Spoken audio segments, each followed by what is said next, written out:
Under the pen name Rusty Cuffs, Thaddeus Rutkowski has published in Oysters and Chocolate, an excellent erotica site, Every Night Erotica, Blue Food, and Masquerade. He has 2 ebooks available in the Sizzler section of Renaissance eBooks. He's a one-time winner of the Nuyorican Poets Cafe Friday Slam, the Poetry versus Comedy Slam at the Bowery Poetry Club, and the Syracuse Slam. In addition, he is a book author and teacher. You can find him at ThaddeusRutkowski.com. Please welcome him to our stage.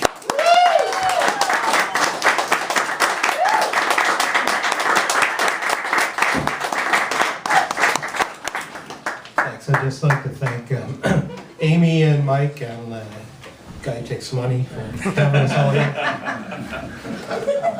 I have 4 short pieces.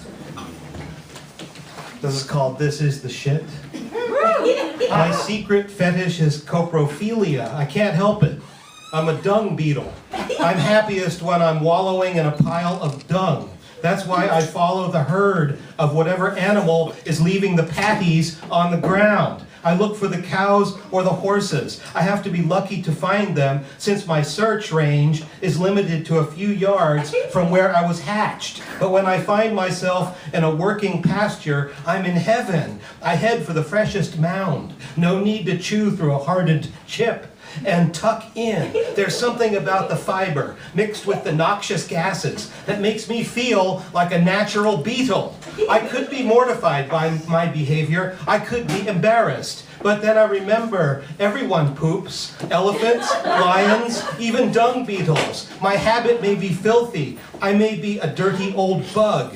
But in the manure, I'm safe from predators, even hikers, unless someone is careless enough to step in duty, in which case I'd be crushed. This hasn't happened yet, because I'm here to tell you about tunneling through waste. Waste not, want not, I always say. And this is called Fresh Fruit. It's called Fresh Fruit in Foreign Places. My favorite album is Fresh Fruit in Foreign Places by Kid Creole and the Coconuts. Actually, that's my favorite album title because I've never heard the album. But I've heard about the album from a friend with an anal fixation. This friend apparently retained many things sphincterally.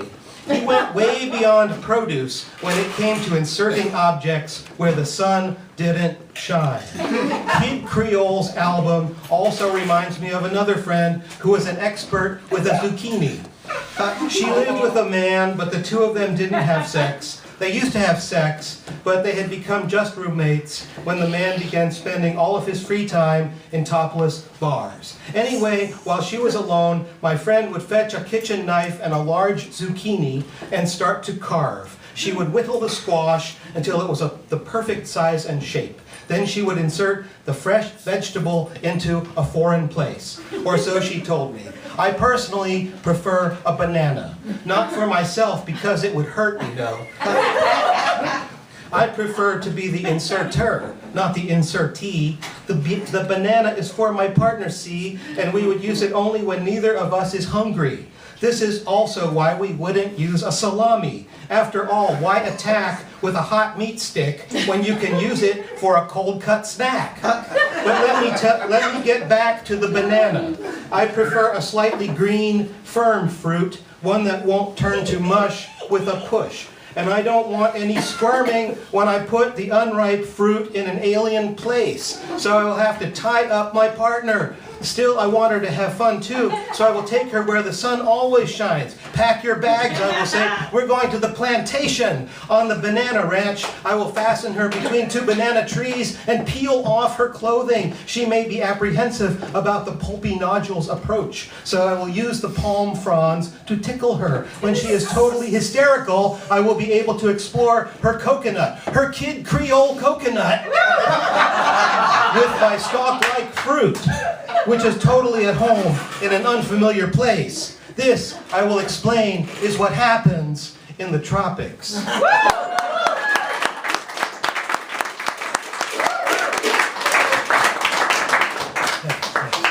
And this is called Sock Man. Most days I cannot wait to get home from work so I can raid the public laundry.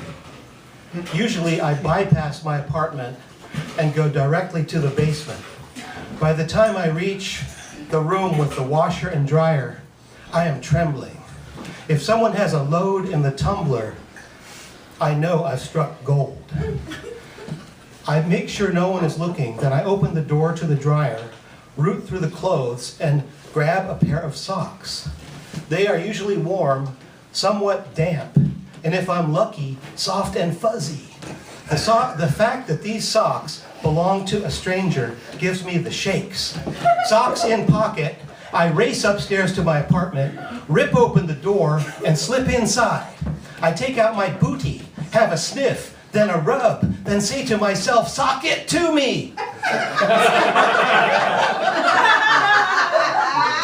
I waste no time. I waste no time. I waste no time in defiling the socks. I nibble them with my lips, soak them with my spit, then take out my Argyle buster and work them over till they need patches. When I am totally spent, I return them to the dryer. If the machine is still running, I throw them in. If not, I keep them. Then I make a vow never to steal socks again. But I know it won't be long before I'm back to sock stocking. My sock drawer is bursting with loot. And this next piece has a prop.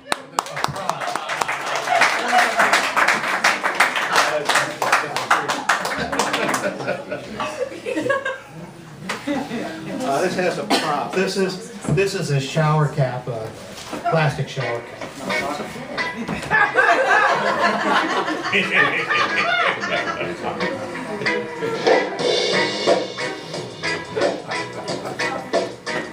Okay, this is called the Mad Capper.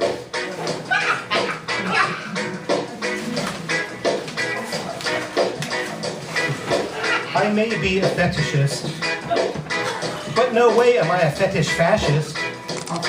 I am equally fascinated by fishnet stockings, body stockings, waist garters, garter snakes, pantyhose, fire hoses, high heels, low heels, knee boots, combat boots, elbow gloves, biker gloves, G-strings, apron strings, string bikinis, training bras, training wheels, leather vests, leather masks, frilled collars, metal collars, fuzzy slippers, fuzzy dice, wispy negligees, lacy lingerie, leashes, lashes, earrings, lip rings, nip rings, ball gowns, and ball bearings.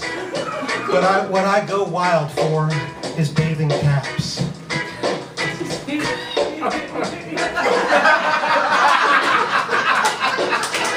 A wet woman in a skull-tight cap brings out the fiend in me.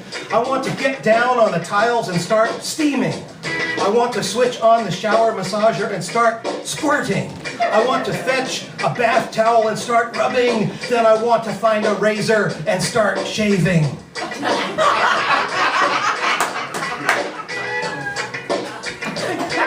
I suppose it was my college dorm experience that gave birth to my compulsion.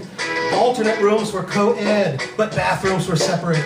Whenever I spied a female student running from shower to bedroom, my heart pounded. If she was wearing a latex hat, my blood raced. I was not interested in panty raids. Instead, I instigated bathing cap forays. Come on, I would say, let's hang some scalp hats on our belts. Needless to say, my fellow bookworms were not so easily excited.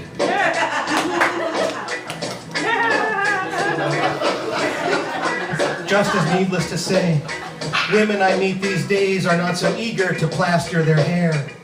I've tried stalking the aisles in Bed Bath & Beyond. I've tried taking dates to the Water Ballet. I've tried saying when my partners were showering, please keep your head dry and your hair out of the drain.